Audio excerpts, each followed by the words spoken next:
Meet the future of fairway mowing. The Reelmaster 5010H from Toro.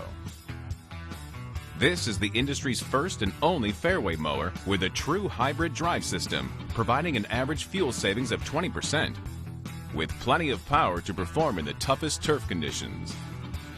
Toro's hybrid design also ensures that the reel speed stays consistent, so you'll get a superior cut along with reduced service time and maintenance expense. And the Reelmaster 5010H delivers all the quality, performance, and reliability that you expect from a Toro. Hybrid innovation starts with Toro's exclusive PowerMatch technology. PowerMatch monitors operating conditions in real time, then uses the mower's diesel engine in combination with a 48-volt battery pack to distribute the precise amount of power required for any given set of conditions. You'll get all the power you need, 40-plus horses, but only when you need it. That means the power to perform with no waste.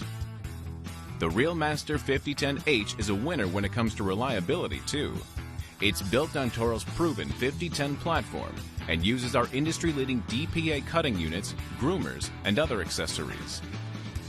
The electrically powered cutting units deliver a consistent cut with a more efficient design and no hydraulic fluid to contend with. That makes them easier to service and maintain, a real savings to your bottom line. So if you're ready for a future where fuel efficiency, sustainability, and great performance rule, check out the first fairway mower with a true hybrid drive system. The Reelmaster 5010H, only from Toro. Count on it.